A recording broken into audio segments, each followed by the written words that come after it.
Welcome back, RSBN viewers. We are here live from CPAC 2022. This is day 2. I'm Grace Saldana, and I'm joined by Paulina Luna, who is running for Florida's 13th Congressional District. Thank you. Yes, very happy to be the Trump-endorsed candidate. Of course. So you were just talking off air about your polling and how great things are looking for you right now. You're basically a shoo-in. Tell us a little bit about that. Well, I can tell you that, with how it works with just any primary race, you go off of your favorability, basically your rating, and then your unfavorability. And with my baseline polling and then the Trump endorsement, we're projected to win this race by over 64%. But I don't take that for granted. I actually really, really love this part of the campaign where you do the grassroots engagement. So I love interacting with voters. I'm a really hard worker. I think my average campaign day is about 18 hours, wow. Which, to be quite honest with you, it's very, very grueling, but it's worth it. And I think a lot of people think, oh, they run for Congress, it's this glamorous thing. It is hard work. It is very hard work, but I believe in the cause. I believe in the message. And I really believe, in fighting for this country, so that's why I'm doing it. Yeah, and I think that you're such a genuine candidate, and I love seeing your events coming in through the press releases. You just did a diaper drive or something like that? Yeah, we did a diaper drive, and, there's the Guardian, it was formerly the Guardian Ad Litem Foundation in Tampa Bay, but, they asked us, they said, you guys did such an incredible toy drive for Christmas. Can you help us basically raise funds or, get diapers?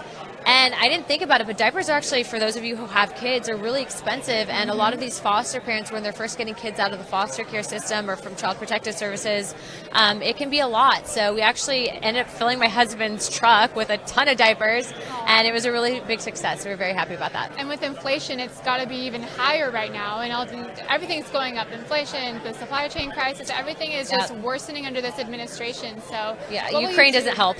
And Ukraine doesn't help. And you're a military veteran, and so I'm sure you have an interesting perspective on that. Yeah. Do you plan? You plan to put America first. What are some of the things you plan to do when you get elected to office? The first thing I think that we really need to do is ensure that we're actually electing representatives that aren't controlled by special interest money. The one thing that I'm fighting across the board is that when people get elected to office, they say a bunch of stuff on the campaign trail, and then you wonder why they 180 out and flip, and you always have to look at where the money's coming from. So I'm really going to help other candidates grassroots fundraise, and then also I think, help them get elected, but elected so that they can serve in the best interest of the people that they're promising to represent.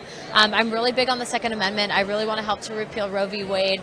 I think, but more importantly right now, this past month I actually lost my father. And he was killed in an auto accident. And so what I realized is across the country, there is nothing that's a standard rule for distracted drivers that are on their phones when they're driving. And so I'd like to work on federal legislation that will provide the guidelines and standards for other states.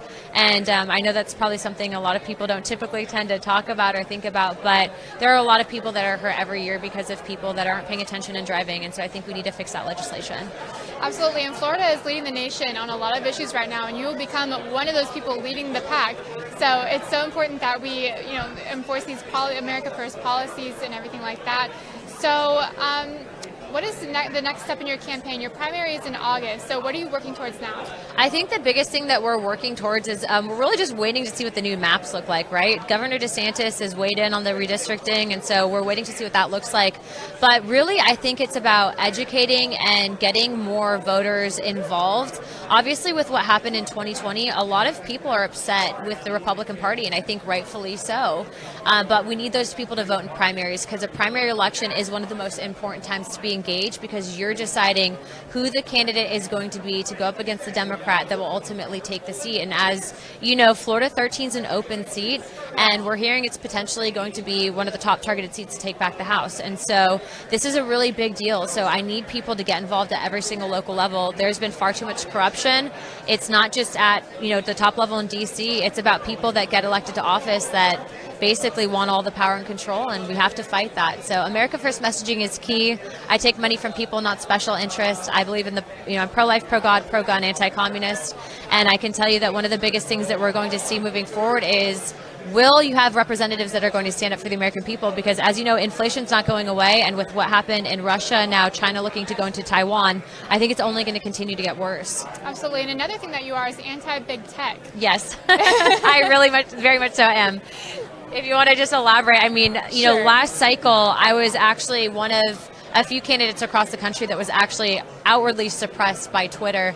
And a lot of these writers for a lot of major news outlets were making fun of me for it, that I was actually suing the FEC because I said this is literally election interference. Well, fast forward after the November election, they kicked President Trump off Twitter, the president of the free world. They kicked him off. I told people, I said, this means that these social media corporations are more powerful than any king in the history of the world. And so we have to reel that back in. As you know, people that are your and my age, we don't read newspapers. We don't really even watch television the way most people would watch previously, like CNN, MSNBC, all of that. We get it from our social media, so they're controlling the messaging. So I said, to heck with this. I'm not going to be on Twitter anymore. I got off, and I'm on True Social.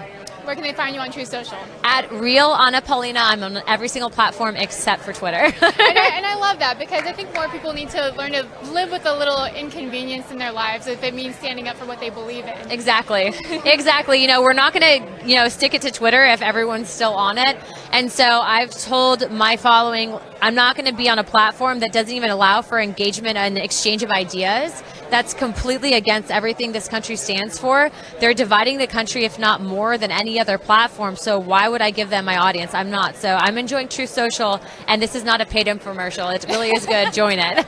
Yes, we are also on True Social, so we'll have to let the world know what you're tweeting or truthing, I should say. Exactly, what I'm truthing. Also, too, if you want to help out with the campaign, you can head to voteapl.com. That's votealphapapalima.com. Please donate. I'm not a Soros candidate. I need your help. Absolutely. Well, thank you so much for joining us today, Anna. I really appreciate it. Thank you.